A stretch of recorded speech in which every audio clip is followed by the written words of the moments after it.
আজকে আমি আবার একটি ক্লাস নিয়ে এসেছি যেখানে আমি আলোচনা করব কিংডম অ্যানিম্যালিয়াকে নিয়ে।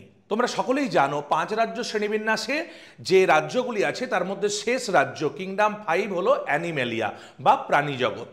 এই প্রাণীজগতের ক্লাসিফিকেশন সম্পর্কে আজকের ক্লাসে আমি তোমাদের সাথে আলোচনা করব। দেখো, রাজ্য অ্যানিম্যালিয়া এটা অন্যতম একটা বড় রাজ্য, কারণ সারা পৃথিবীতে যত ধরনের প্রাণী আছে তারা এই রাজ্যটার অন্তর্ভুক্ত। দেখো, বায়োলজিক্যালি আমরা এই রাজ্যটাকে কিভাবে শ্রেণীবিভাগ করতে পারি সেটা আমি আজকে তোমাদের দেখাবো। এবার প্রথমেই বলি যে এই প্রাণী জগৎকে বা অ্যানিম্যালিয়াকে আমরা দুটো ভাগে ভাগ করতে পারি। এক হলো প্রোটোজোয়া বা যারা এককোষী, আর হলো মেটাজোয়া। মেটাজোয়া হচ্ছে বহুকোষী। মেটাজোয়া এরা হলো বহুকোষী। এবার একটু বলে রাখি যে এই প্রোটোজোয়া কিন্তু এখন অ্যানিম্যালিয়ার অন্তর্গত নয়। আগের যে সমস্ত ক্লাসিফিকেশন স্কিম ছিল তার মধ্যে প্রোটোজোয়া কিন্তু রাজ্য অ্যানিম্যালিয়ার মধ্যে পড়তো, কিন্তু হুইটেকারের যে 5 রাজ্য শ্রেণীবিন্যাস তাতে প্রোটোজোয়াকে প্রোটিস্টা রাজ্যের অন্তর্গত করে দেওয়া হয়েছে। তাহলে এই গ্রুপটা কিন্তু বাদ। কিন্তু আমি লিখলাম কেন না, রাজ্য অ্যানিম্যালিয়াকে যদি আমি প্রাণী জগতের হিসাবে ভাগ করি তাহলে এককোষী প্রাণী আর বহুকোষী প্রাণী, কিন্তু এককোষী প্রাণী এখন অ্যানিম্যালিয়া থেকে বাদ দিয়ে দেওয়া হয়েছে। মনে রাখতে হবে যে সমস্ত অ্যানিম্যালিয়ারা কিন্তু বহুকোষী বা মেটাজোয়া। দেখো, মেটাজোয়াকে আমরা যদি ভাগ করি এটা আবার দু রকম বা দুভাগে ভাগ করতে পারি। এক হচ্ছে প্যারাজোয়া আর একটা হলো এন্টেরোজোয়া। মেটাজোয়াকে তাহলে দুভাগে ভাগ করছি, প্যারাজোয়া আরেকটা হলো এন্টেরোজোয়া।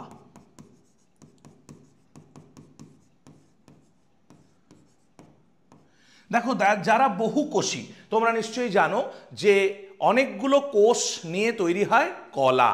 তাহলে যখনই বহুকোষী হবে তখনই একটা প্রশ্ন আসবে যে বহুকোষী মানে তার কি কলাতন্ত্র গঠিত হয়েছে কি তার কলাতন্ত্র গঠিত হয়নি। তাহলে এই প্যারাজোয়াদের ক্ষেত্রে কিন্তু যেটা মূল বৈশিষ্ট্য মনে রাখতে হবে, প্যারাজোয়ারা কিন্তু কলাতন্ত্র বা টিস্যু সিস্টেম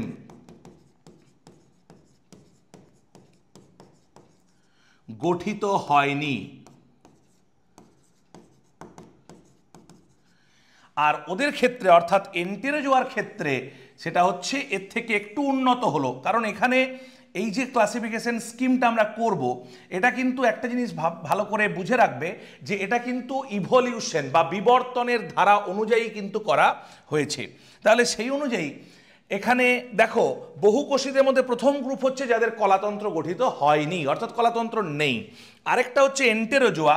এন্টেরোজোয়ার ক্ষেত্রে কলাতন্ত্র কিন্তু গঠিত হয়েছে, অর্থাৎ এদের কলাতন্ত্র রয়েছে, গঠিত হয়, কলাতন্ত্র আছে, কলাতন্ত্র বা টিস্যু সিস্টেম আছে। এবার এই প্যারাজোয়ার মধ্যে কোন গ্রুপটা পড়ে? প্যারাজোয়ার মধ্যে পড়ে পর্ব পরিফেরা। পর্ব পরিফেরা, ইংলিশে হলো ফাইলাম পরিফেরা। এর বৈশিষ্ট্য সম্পর্কে আমরা পরবর্তীকালে জানবো। তাহলে কলাতন্ত্র নেই এরকম আমরা একটা পর্ব পেলাম, পর্ব পরিফেরা। এবার এন্টেরোজোয়া। এন্টেরোজোয়াকে আমরা আবার কিভাবে ভাগ করতে পারবো সেটা আমরা দেখে নিই। এবার দেখো, এন্টেরোজোয়াকে আমরা প্রধানত দুভাগে ভাগ করছি। এক হচ্ছে ডিপ্লোব্লাস্টিক, ডিপ্লোব্লাস্টিক বা একে আমরা বাংলায় বলবো দ্বিস্তরীয়। যখনই কলাতন্ত্র আছে তখনই আমরা দেখতে চাইবো যে তার ভ্রূণের কটা স্তর। এখন ভ্রূণের দুটো স্তর যাদের আছে তারা হলো দ্বিস্তরীয় বা ডিপ্লোব্লাস্টিক। আর আরেকটা নাম হলো, আরেকটা যে ভাগ করছি সেটা হলো ট্রিপ্লোব্লাস্টিক। ট্রাই মানে 3, ট্রিপ্লোব্লাস্টিক, একে বলছি ত্রিস্তরীয়।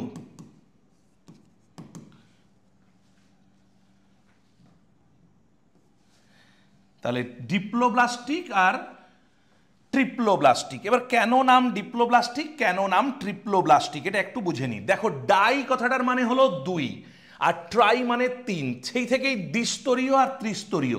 কেন, কার দুটো স্তর? না, এদের ভ্রূণের দুটো স্তর, দুটি স্তর, বাইরে এক্টোডার্ম আর ভিতরে এন্ডোডার্ম। অর্থাৎ দুটো ভ্রূণের স্তর আছে, এক্টোডার্ম আর এন্ডোডার্ম, এদের দুটো স্তর আছে। এদের কিন্তু ভ্রূণের 3টে স্তর আছে।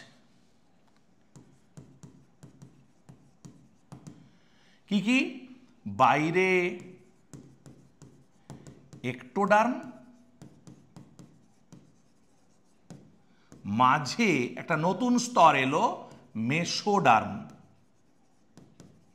আর ভিতরে যেমন ছিল তেমন এন্ডোডার্ম।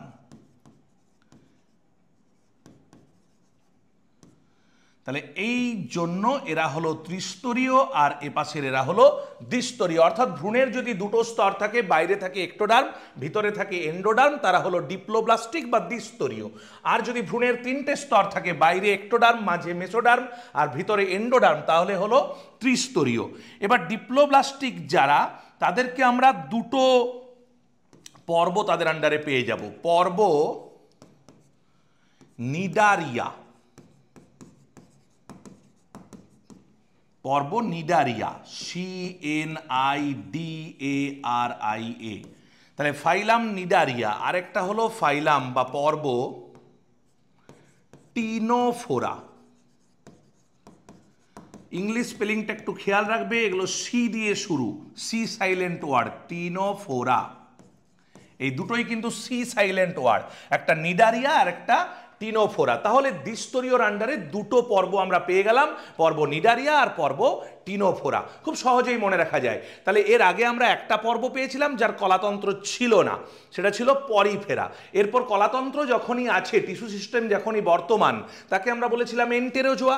এন্টেরোজোয়াকে যেহেতু দুটো ভাগে ভাগ করেছি, ডিপ্লোব্লাস্টিক আর ট্রিপ্লোব্লাস্টিক, ডিপ্লোব্লাস্টিকের আন্ডারে দুটো পর্ব পেলাম, পর্ব নিডারিয়া আর পর্ব টিনোফোরা। এবার ট্রিপ্লোব্লাস্টিককে আমরা কিভাবে ভাগ করতে পারবো? ট্রিপ্লোব্লাস্টিক যখনই হবে, যখনই মেসোডার্ম আসবে, তখনই একটা কোশ্চেন আসবে যে মেসোডার্ম স্তর থেকে সাধারণত সিলোম তৈরি হয়। কি হয়? মেসোডার্ম স্তর থেকে সিলোম তৈরি হয়।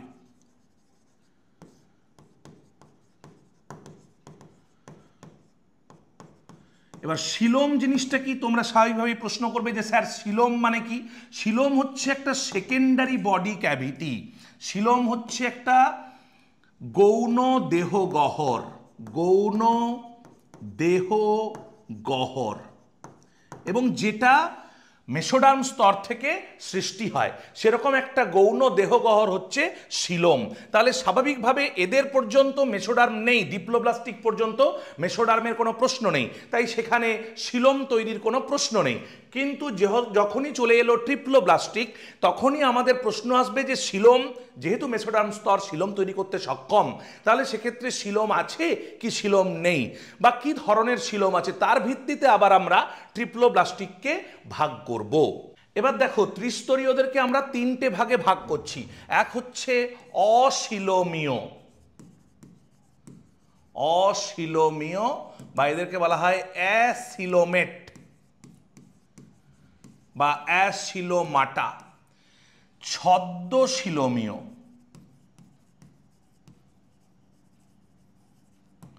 বা এদেরকে বলা হচ্ছে সিউডোশিলোমাটা।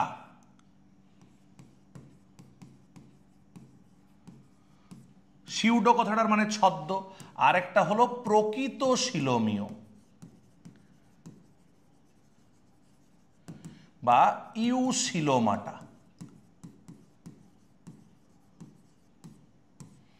তাহলে অশিলোমীয়, ছদ্মশিলোমীয় আর প্রকৃত শিলোমীয়। অশিলোমীয় বা অ্যাসিলোমাটা, তার মধ্যে শিলোম থাকবে না। আমি যেমনটা বলছিলাম যে ট্রিপ্লোব্লাস্টিক হলে সেক্ষেত্রে সিলোম তৈরির প্রসঙ্গ আসবে, যেহেতু ট্রিপ্লোব্লাস্টিকের 3টে স্তর আছে, অর্থাৎ তার মেসোডার্ম আছে, মেসোডার্ম স্তর যেহেতু সিলোম তৈরি করে, এদের ক্ষেত্রে সিলোম যদি তৈরি না করে সেই গ্রুপটাকে আমরা বলবো অসিলোমীয়। তাহলে নাম থেকেই বুঝতে পারছো, আমি আর লিখছি না যে অসিলোমীয় মানে তার সিলোম নেই। ছদ্মশিলোমীয় মানে তার প্রকৃত কোনো সিলোম নেই, একটা সিলোমের মতো স্ট্রাকচার আছে, দ্যাট ইজ নোন অ্যাজ সিউডোসিলোম।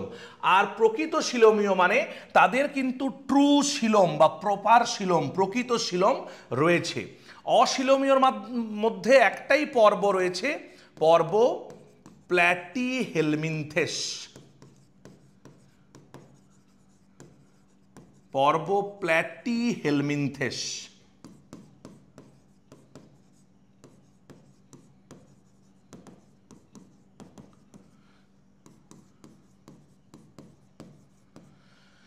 ছদ্মশিলোমীয়র আন্ডারেও একটাই পর্ব রয়েছে, পর্ব নিমাটোডা।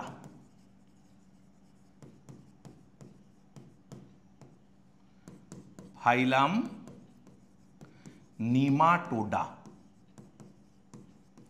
আর প্রকৃত শিলোমীয়র আন্ডারে অনেকগুলো পর্ব রয়েছে। এখানে পর্ব অ্যানিলিডা,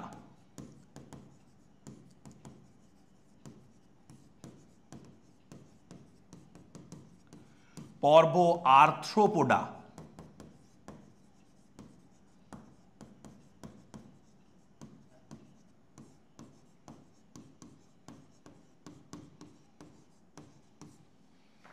পর্ব মোলাস্কা,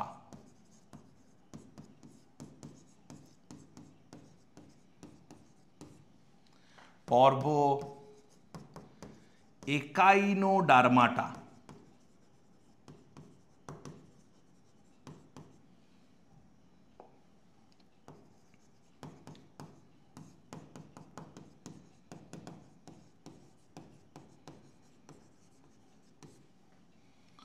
পর্ব হেমিকডাটা,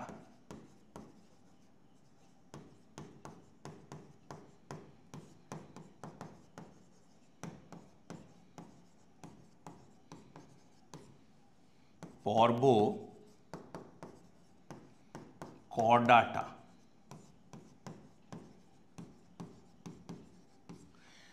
তাহলে প্রকৃত শিলোমীয়র মধ্যে আপ টু কর্ডাটা, অর্থাৎ যতগুলো প্রাণী জগতে পর্ব আছে সবগুলো, বাকি সবগুলো একদম অ্যানিলিডা থেকে কর্ডাটা পর্যন্ত সবাই হচ্ছে প্রকৃত শিলোমীয়, অর্থাৎ তাদের ট্রু সিলোম গঠন হয়।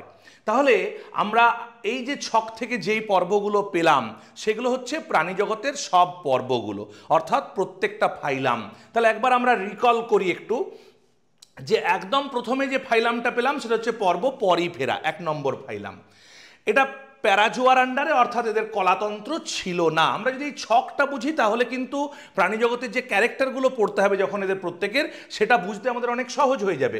এবার যখনই কলাতন্ত্র গঠিত হলো, কলাতন্ত্র গঠিত হলে তার দুটো ভাগ করেছিলাম, ডিপ্লোব্লাস্টিক আর ট্রিপ্লোব্লাস্টিক। ডিপ্লোব্লাস্টিকের আন্ডারে দুটো পর্ব পেয়েছিলাম, পর্ব 2 আর পর্ব 3, নিডারিয়া টিনোফোরা, নিডারিয়া টিনোফোরা।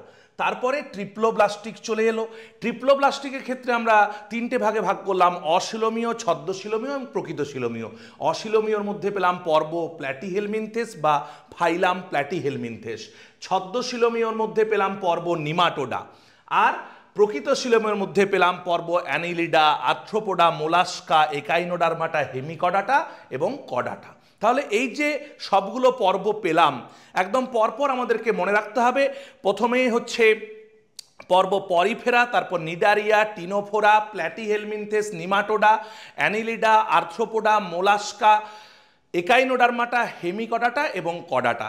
এই হচ্ছে প্রাণী জগতের সমস্ত পর্ব, এবং তাদেরকে আমি কিভাবে শ্রেণীবিভাগ করলাম, কিসের ভিত্তিতে শ্রেণীবিভাগ করলাম, এটা তোমরা ভালোভাবে মনে রাখবে। পরবর্তী ক্লাসগুলোতে আমি এই প্রত্যেকটা পর্বকে আলাদা আলাদা করে তাদের কি বৈশিষ্ট্য এবং সে কোন ধরনের প্রাণীরা কোন পর্বের অন্তর্ভুক্ত সেটা নিয়ে আমি বিশদে আলোচনা করব।